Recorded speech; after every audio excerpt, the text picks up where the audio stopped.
제 인생이 60번째 생일상을 받던 그날, 저는 40년 전 제 심장을 뜯어갔던 남자를 다시 만났습니다.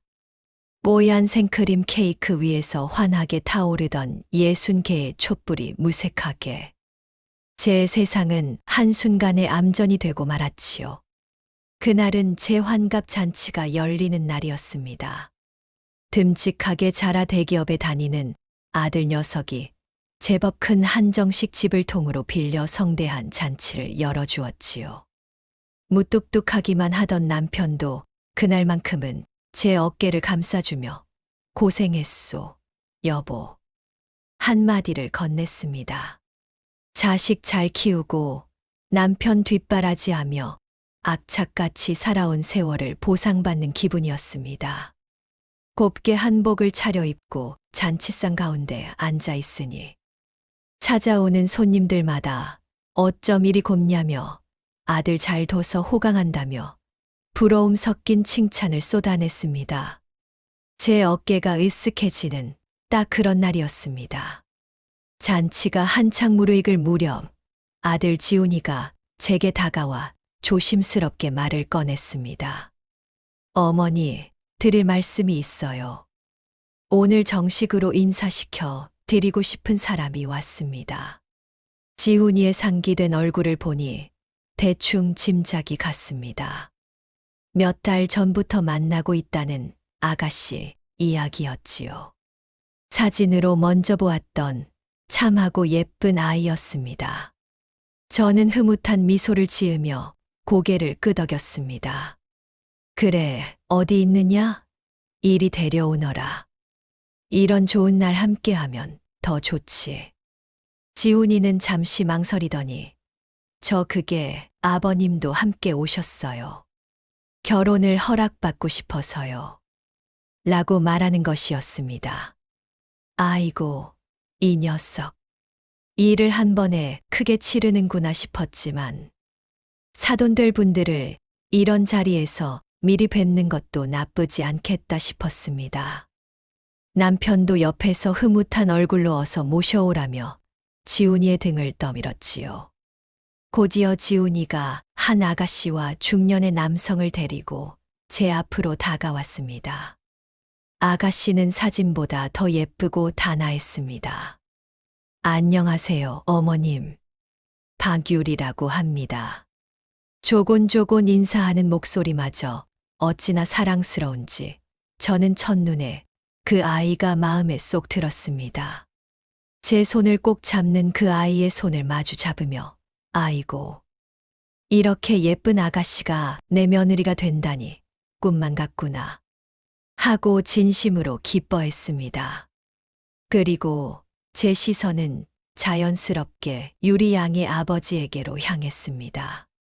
세월의 흔적이 엿보이는 점잖은 양복 차림, 희끗희끗한 머리칼 하지만 안경 너머로 보이는 깊은 눈매와 오뚝한 콧날은 어딘가 모르게 낯이 익었습니다.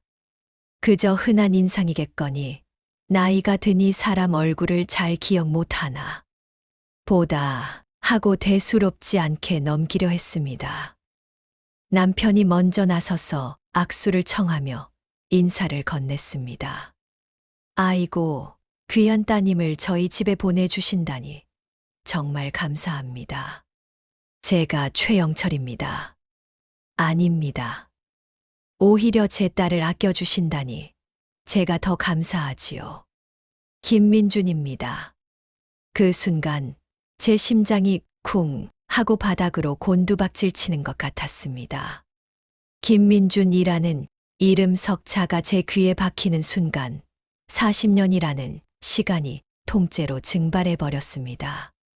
제 앞에 서 있는 저 남자, 희끗한 머리에 주름진 얼굴을 하고 있지만 그 목소리, 그 이름, 그리고 저를 바라보는 눈빛에 스치는 당혹감. 틀림없었습니다. 제 20살을 온통 흔들어 놓고 제 첫사랑이라는 이름으로 가슴 한편에 깊은 흉터처럼 남아있던 사람. 바로 그 사람이었습니다.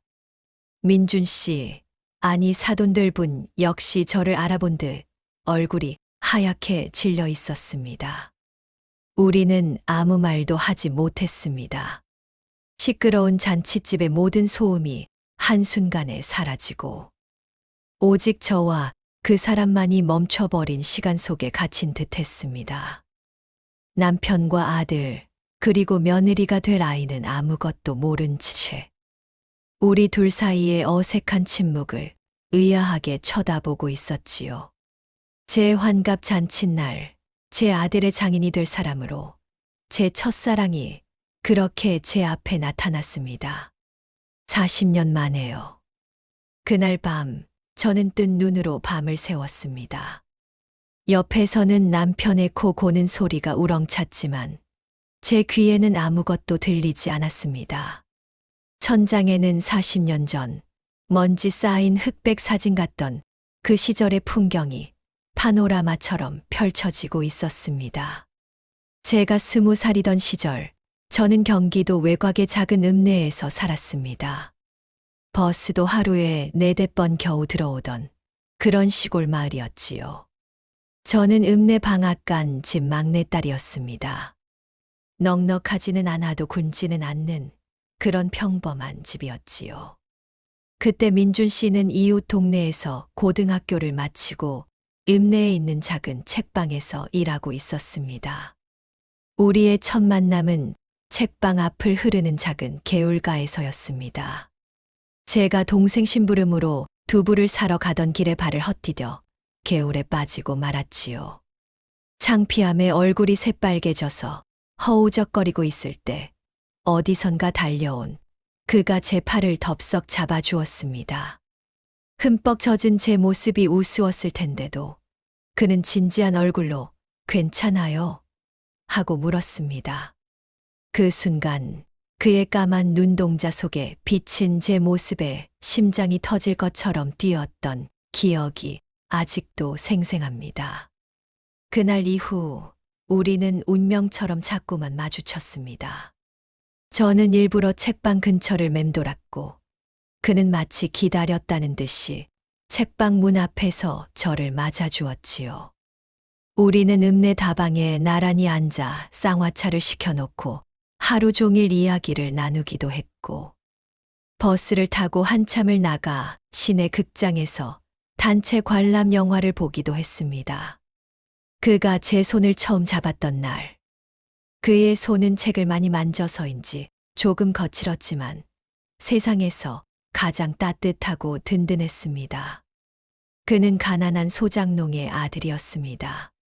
하지만 단 한 번도 자신의 처지를 비관하거나 부끄러워하지 않았습니다.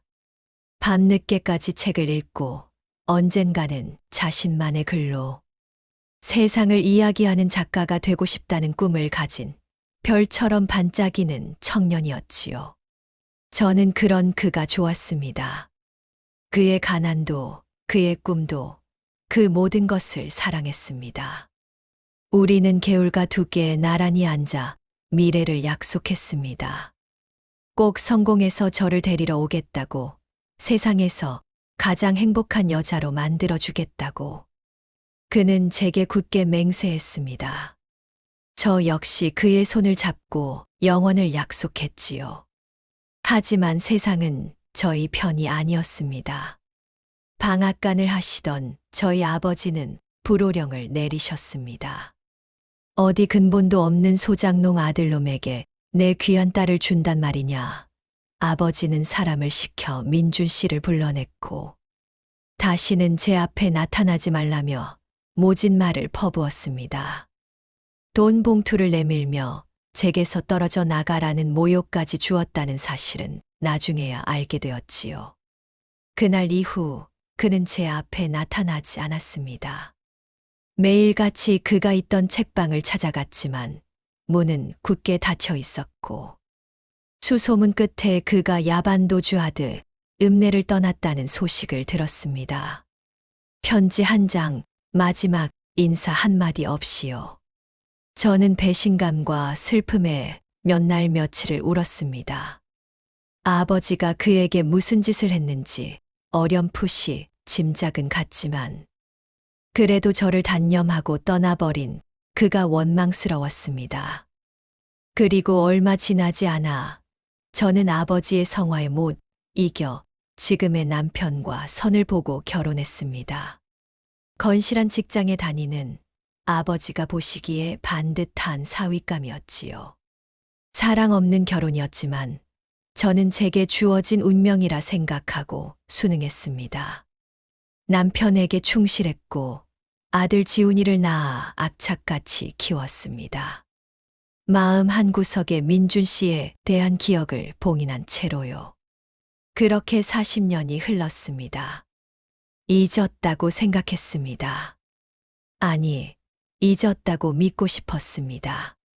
하지만 그의 이름을 다시 들은 순간 굳게 닫아두었던 기억의 상자가 열리며 20살의 박선자가 튀어나와 제게 묻고 있었습니다. 정말 다 잊은 거 맞니? 하고요. 환갑잔치에서의 충격적인 만남 이후 며칠 뒤 정식 상견례 날짜가 잡혔습니다. 저는 그 며칠 동안 밥도 제대로 넘기지 못하고 잠도 설치기 일쑤였습니다. 남편은 제가 환갑 몸살이라도 앓는 줄 알고 걱정했지만 차마 사실대로 말할 수는 없었지요. 상견례 장소는 강남의 한정식 집, 조용한 룸이었습니다. 저와 남편 그리고 아들 지훈이가 먼저 도착해 앉아 있는데 문이 열리고 민준 씨와 그의 아내 그리고 며느리가 될 유리 양이 들어왔습니다. 민준 씨의 아내는 참 온화하고 고운 분이었습니다. 그 모습을 보니 어쩐지 제 마음이 더 복잡해졌습니다. 자리에 앉자마자 어색한 침묵이 흘렀습니다. 남편과 민준 씨의 아내는 아이들 칭찬을 하며 분위기를 띄우려 애썼지만 저와 민준 씨는 약속이라도 한 듯 서로에게 시선을 주지 못하고 찻잔만 만지작거렸습니다. 사부인께서는 참 미인이십니다. 우리 지훈이가 왜 그렇게 유리했는지 알겠네요. 민준 씨의 아내가 제게 말을 건넸습니다. 저는 억지로 미소를 지으며 답했습니다. 아닙니다. 오히려 사부인께서 고우셔서 따님이 이렇게 예쁜가 봅니다. 그때였습니다. 제 남편이 무심코 한마디를 툭 던졌습니다. 두 분은 혹시 초면이 아니신가? 아까부터 분위기가 영 어색하네. 꼭 구면인 사람들처럼. 남편의 농담 섞인 말에 제 심장이 철렁 내려앉았습니다. 민준 씨 역시 순간적으로 굳어지는 것이 느껴졌습니다. 저는 황급히 손을 내저으며 말했습니다. 아니에요, 여보. 처음 뵙는 분인데 제가 낯을 좀 가려서 그렇죠. 그래, 당신이 언제부터 낯을 가렸다고. 허허. 남편은 대수롭지 않게 웃어넘겼지만 저는 그의 눈에서 순간적인 의심의 빛을 읽었습니다. 평생을 함께 산 사람의 감이라는 건 무시할 수 없는 것이었지요. 식사가 진행되는 내내 저는 가시방석에 앉은 기분이었습니다. 음식은 무슨 맛인지도 몰랐고 그저 숟가락만 깨작거렸습니다. 민준 씨도 마찬가지인 듯했습니다. 우리는 마치 투명인간처럼 그 자리에 없는 사람들처럼 서로를 외면했습니다. 아이들은 그런 저희의 속도 모르고 뭐가 그리 좋은지 서로를 바라보며 연신 미소를 짓고 있었습니다. 그 순수한 모습을 보니 한편으로는 미안하고 다른 한편으로는 이 기막힌 운명이 원망스러웠습니다. 상견례가 끝나고 각자 집으로 돌아가기 위해 식당 앞에서 헤어질 때였습니다. 민준 씨의 아내가 제게 다가와 손을 잡으며 말했습니다. 앞으로 잘 부탁드립니다, 사부인. 우리 아이들 행복하게 잘 살도록 저희가 잘 도와주자고요. 그 따뜻한 손길에 저는 죄라도 지은 사람처럼 고개를 숙였습니다. 그때 민준 씨가 저와 눈이 마주쳤습니다. 그의 눈빛은 40년 전과 똑같이 깊고 슬퍼 보였습니다. 그는 아무 말도 하지 않았지만 그의 눈은 제게 수만 가지 이야기를 하고 있는 것 같았습니다. 미안하다. 이게 어떻게 된 일이냐? 잘 지냈느냐? 그 짧은 눈맞춤 속에 40년의 세월이 담겨 있었습니다. 저는 황급히 시선을 피했습니다.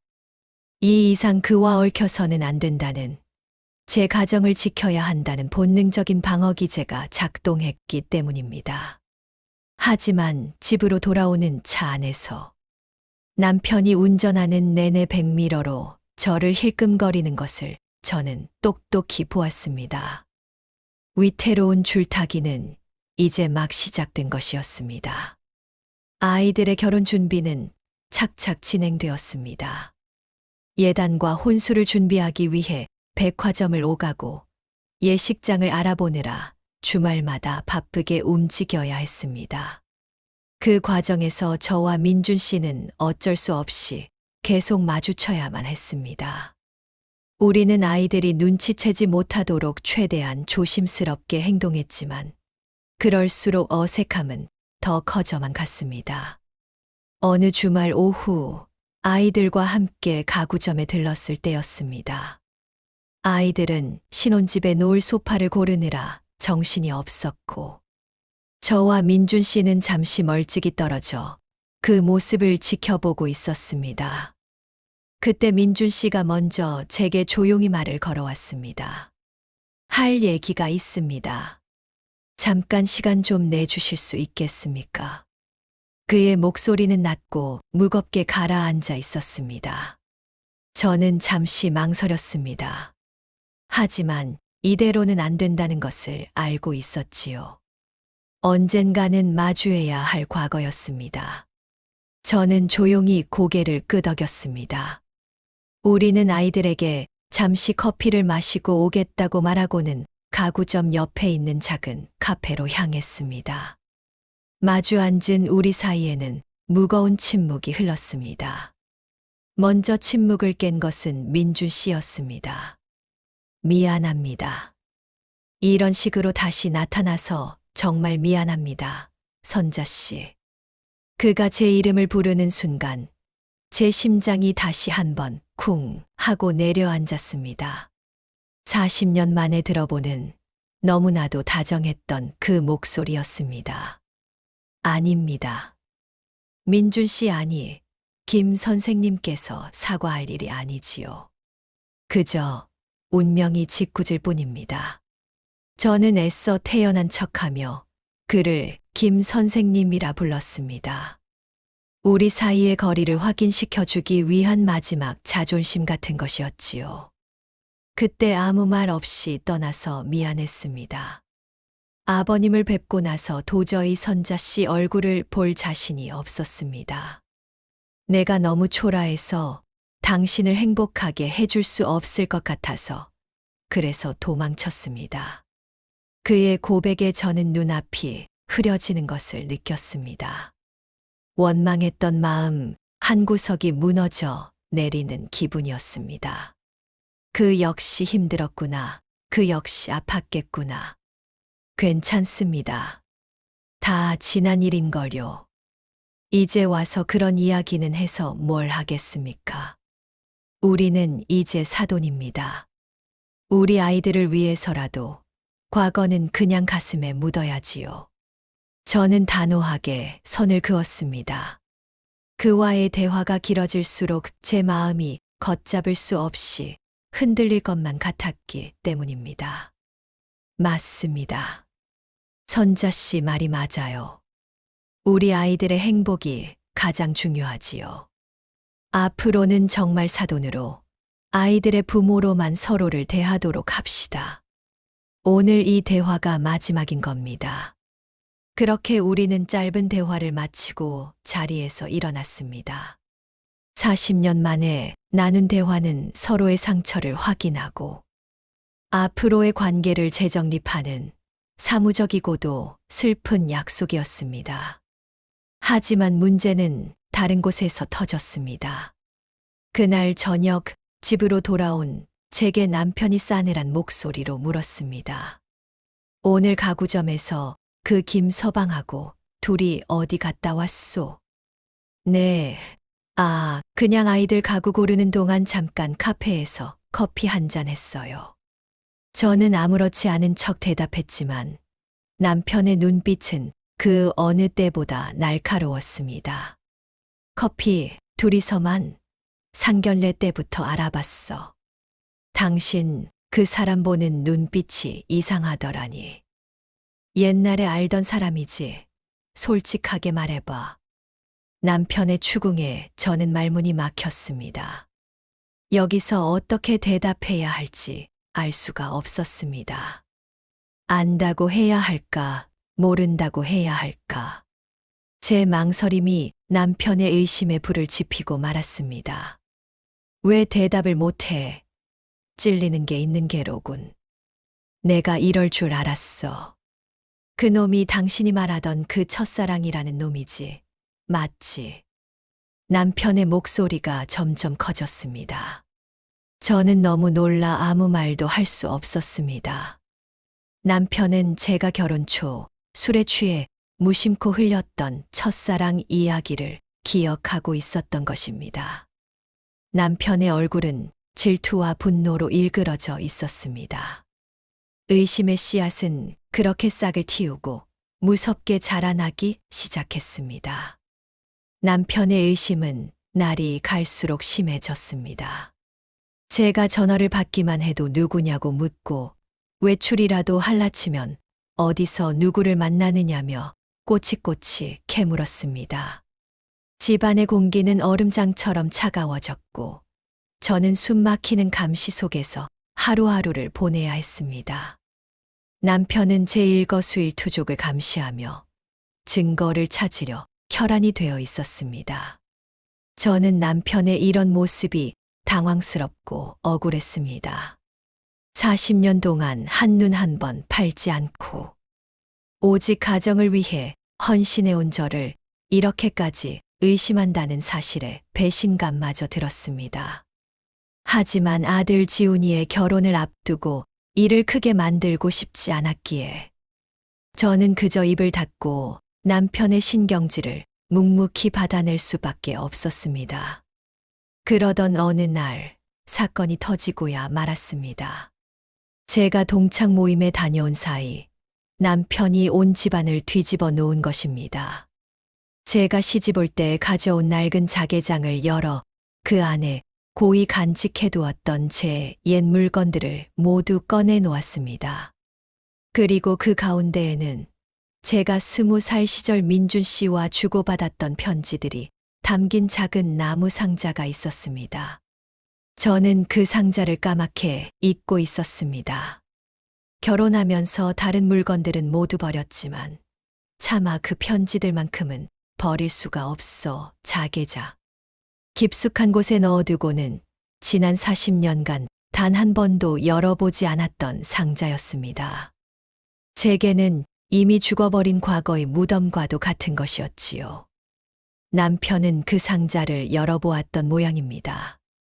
바닥에는 누렇게 바랜 편지지 몇 장이 흩어져 있었습니다. 남편은 떨리는 손으로 편지 한 장을 집어들고 제게 소리쳤습니다. 이게 다 뭐야? 이 편지들 다 그놈이 보낸 거지. 나의 사랑 선자에게 아주 가관이구만. 남편의 얼굴은 시뻘겋게 달아올라 있었고 눈은 분노로 이글거렸습니다. 여보, 그건 정말 오래전 일이에요. 다 잊고 살았어요. 저도 저게 거기 있는 줄 몰랐다고요. 잊어, 잊기는 뭘 잊어. 이걸 40년 동안이나 고이 간직하고 있었으면서. 그러니 그놈을 다시 만나자마자 그렇게 정신을 못 차리지. 당신 마음속에는 아직도 그놈이 있었던 거야. 남편의 고함 소리에 저는 귀를 막고 싶었습니다. 그 편지들은 제게 아픈 추억일 뿐, 그 이상도 그 이하도 아니었습니다. 하지만 질투에 눈이 먼 남편에게는 그 어떤 변명도 통하지 않았습니다. 남편에게 그 낡은 편지 상자는 제 불륜의 증거가 담긴 판도라의 상자와도 같았던 것입니다. 당신 정말 실망스럽군. 내가 평생을 당신 하나만 보고 살아온 게 얼마나 후회되는지 알아? 당신은 겉으로는 내 아내인 척하면서 속으로는 다른 놈을 품고 살았던 거야. 남편은 편지들을 갈기갈기 찢어 바닥에 뿌렸습니다. 40년의 세월을 간직한 낡은 종이들이 힘없이 공중에서 흩날렸습니다. 그것은 마치 위태롭게 이어져 오던 제 결혼 생활이 산산조각 나는 모습과도 같았습니다. 저는 차가운 방바닥에 주저앉아 아무 말도 하지 못했습니다. 억울하고 분했지만 그 무엇으로도 남편의 오해를 풀 수 없을 것만 같았습니다. 그렇게 우리 부부의 갈등은 돌이킬 수 없는 지경에 이르고 말았습니다. 그날 이후 집은 전쟁터나 다름없었습니다. 남편은 매일같이 술을 마시고 들어와 제게 폭언을 퍼부었습니다. 찢어진 편지 조각들은 그의 분노를 증명하듯 거실 한가운데 그대로 방치되어 있었습니다. 저는 남편의 눈을 마주치는 것조차 두려워 그림자처럼 조용히 지냈습니다. 결혼식이 코앞으로 다가왔지만 저희 집은 초상집 같은 분위기였습니다. 아들 지훈이는 저희 부부 사이의 냉랭한 기류를 눈치채고 몇 번이나 무슨 일이 있느냐고 물었지만 저는 차마 입을 뗄 수가 없었습니다. 이 모든 사실을 알게 되면 제 아들이 받게 될 상처가 너무나도 두려웠기 때문입니다. 결국 터질 것이 터지고야 말았습니다. 결혼식을 불과 일주일 앞둔 주말 저녁이었습니다. 지훈이가 양가 부모님을 모시고 저녁 식사를 하자며 저희 집에 유리 양과 민준 씨 부부를 초대했습니다. 저는 어떻게든 그 자리를 피하고 싶었지만 아들의 간곡한 부탁을 거절할 수가 없었습니다. 어색하고 불편한 식사가 이어졌습니다. 남편은 평소와 달리 술을 거의 입에 대지도 않고 굳은 표정으로 앉아만 있었습니다. 그 모습에 모두가 불안해하고 있을 때 남편이 갑자기 자리에서 벌떡 일어났습니다. 이 결혼 없던 걸로 합시다. 남편의 폭탄 선언에 식탁에 앉아있던 모든 사람들이 그대로 얼어붙었습니다. 지훈이가 가장 먼저 소리쳤습니다. 아버지, 지금 무슨 말씀을 하시는 거예요? 갑자기 왜 그러세요? 시끄러워. 여긴 내가 낄 자리가 아니다. 남편은 지훈이의 말을 매몰차게 끊어내고는 싸늘한 눈으로 민준 씨를 쏘아보았습니다. 김서방, 아니 김민준 씨. 당신 내 아내랑 원래 알던 사이지? 아주 깊은 사이였던 것 같던데. 남편의 말에 민준 씨의 얼굴이 하얗게 질렸습니다. 민준 씨의 아내와 아이들은 영문을 모르겠다는 표정으로 남편과 민준 씨, 그리고 저를 번갈아 쳐다보았습니다. 여보, 제발 그만해요. 아이들 앞에서 무슨 짓이에요. 제가 울먹이며 남편을 말렸지만 그는 제 팔을 거칠게 뿌리쳤습니다. 당신은 조용히 해. 이 모든 게 다 당신 때문이야. 40년 동안이나 첫사랑을 모짓고 편지. 나부랭이나 끌어안고 살던 당신 때문에 이런 더러운 인연을 맺을 수는 없어. 남편의 입에서 첫사랑과 편지라는 단어가 나오는 순간 모든 것이 끝났다는 것을 직감했습니다. 지훈이와 유리의 얼굴은 충격과 혼란으로 일그러졌습니다. 민준 씨는 입술을 깨물며 고개를 숙였고 그의 아내는 믿을 수 없다는 듯 저를 쳐다보았습니다. 아버지, 제발 사실이 아니라고 말해주세요. 어머니, 이게 다 무슨 소리예요? 아들 지훈이가 저를 보며 애원하듯 물었습니다. 저는 아무 대답도 할 수 없었습니다. 그저 눈물만 하염없이 흘렀습니다. 제 침묵이 모든 것을 인정하는 꼴이 되고 말았습니다. 이 결혼은 절대 안 돼. 당장 이 집에서 나가시오. 남편은 민준 씨 가족을 향해 손가락질하며 소리쳤습니다. 그 순간 유리 양이 울음을 터뜨리며 밖으로 뛰쳐나갔고 민준 씨 부부도 황망한 얼굴로 그 뒤를 따랐습니다. 지훈이는 망연자실한 표정으로 그 자리에 주저앉았습니다. 한순간에 모든 것이 무너져 내렸습니다. 제 아들의 행복, 제가 40년간 지켜온 다정, 모든 것이 산산조각 났습니다. 남편의 질투와 오해가 만들어낸 최악의 파국이었습니다. 저는 텅 빈 식탁 앞에 서서 제 인생이 송두리째 부정당하는 듯한 처절한 절망감에 몸을 떨어야 했습니다. 칠막. 40년 만에 진정한 이별, 그리고 용기. 집안은 쑥대밭이 되었습니다. 지훈이는 며칠 동안 방에서 나오지 않았고 남편과는 말 한마디 섞지 않았습니다. 파혼 소식을 들은 친척들의 전화가 빗발쳤지만 저는 아무것도 할 수 없었습니다. 이 모든 비극이 전부 제 탓인 것만 같아 죄책감에 숨조차 쉴 수 없었습니다. 며칠을 알아 누워 있던 저는 이대로는 안 되겠다고 생각했습니다. 이렇게 무너질 수는 없었습니다. 제 아들의 인생을, 그리고 제 남은 인생을 이렇게 망가뜨릴 수는 없었습니다. 저는 망가진 것을 제 손으로 직접 수습해야겠다고 결심했습니다. 저는 떨리는 손으로 수화기를 들어 민준 씨에게 전화를 걸었습니다. 목소리를 듣는 것만으로도 가슴이 떨려왔지만 용기를 내어 말했습니다. 드릴 말씀이 있습니다. 딱 한 번만 마지막으로 뵙고 싶습니다. 그는 잠시 말이 없다가 낮은 목소리로 그러자고 했습니다.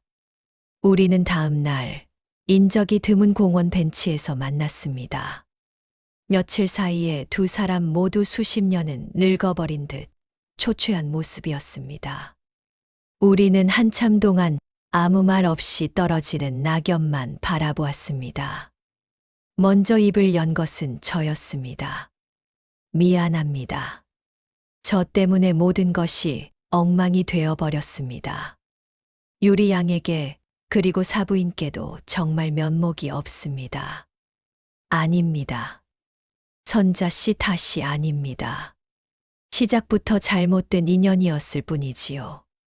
진작에 모든 것을 솔직하게 털어놓았어야 했는데 아이들에게 상처만 주게 되었습니다. 그의 말에 저는 고개를 저었습니다. 아니요. 잘못된 인연이 아닙니다. 우리 아이들은 아무 잘못도 없습니다.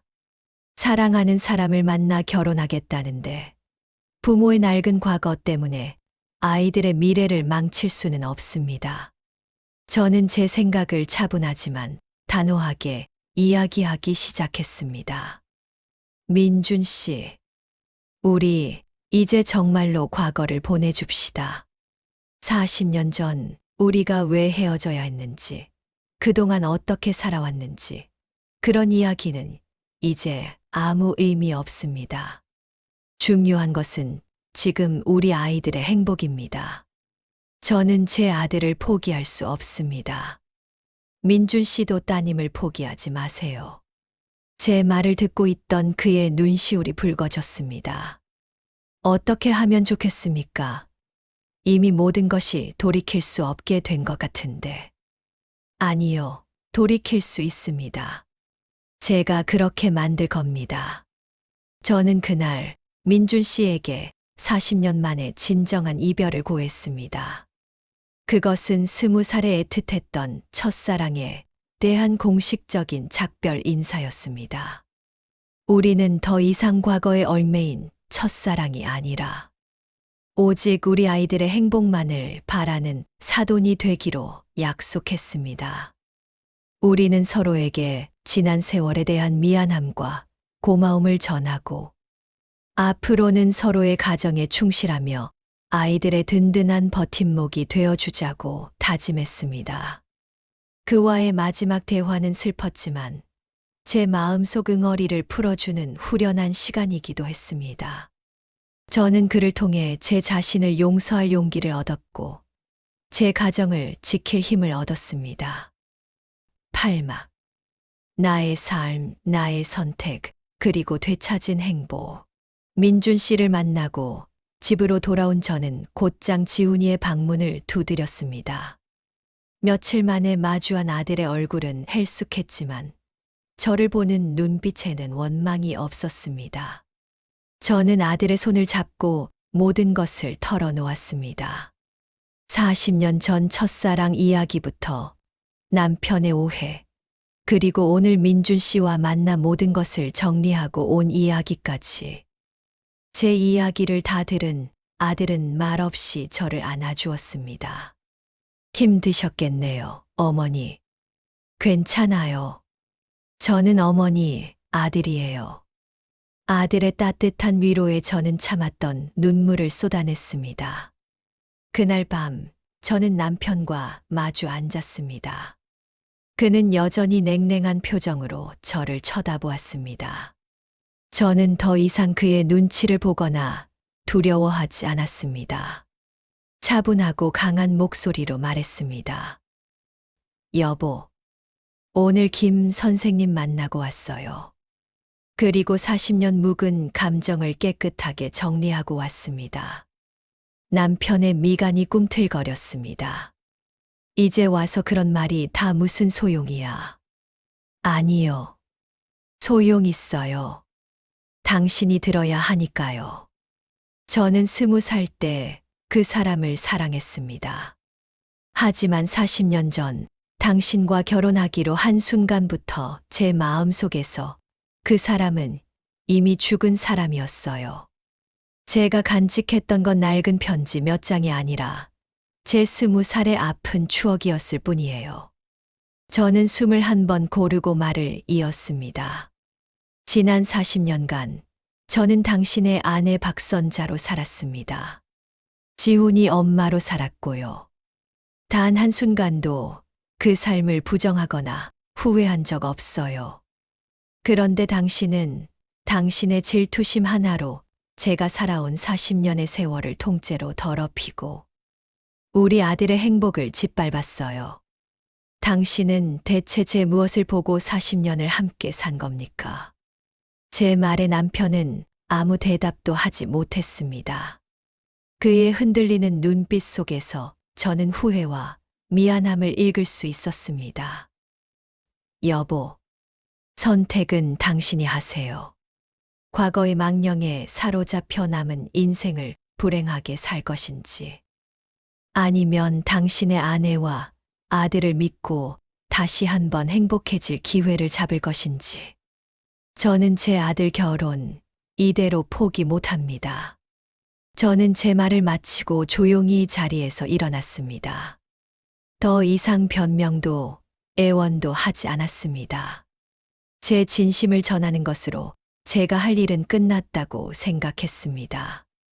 다음 날 아침, 제가 현관을 나설 때 남편이 저를 불러 세웠습니다. 미안하다. 내가 다 잘못했다. 그의 목소리는 힘없이 떨리고 있었습니다. 40년 만에 처음 들어보는 그의 진심 어린 사과였습니다. 그 후 남편은 직접 민준 씨에게 전화를 걸어 사과하고 파혼을 물러달라고 간곡히 부탁했습니다. 며칠 뒤 저희 부부는 지훈이와 함께 민준 씨 댁을 찾아가 다시 한번 머리 숙여 용서를 구했습니다. 민준 씨와 그의 아내는 모든 것을 이해한다며 저희를 따뜻하게 맞아주었습니다. 그렇게 저희 아들과 며느리는 예정대로 아름다운 결혼식을 올렸습니다. 결혼식 날, 저는 세상에서 가장 행복한 혼주가 되었습니다. 제 옆에는 멋쩍은 미소를 지으며 제 손을 꼭 잡아주는 남편이 있었고, 맞은편에는 온화한 미소로 저를 바라보는 사돈내외가 있었습니다. 민준 씨와 저는 서로를 향해 가볍게 고개를 끄덕였습니다. 그 눈인사 속에는 이제 더 이상 애틋함이나 미련은 없었습니다. 오직 아이들의 행복을 축복하는 부모의 마음과 긴 세월을 돌고 돌아 비로소 제자리를 찾은 사람들의 평온함만이 담겨 있었지요.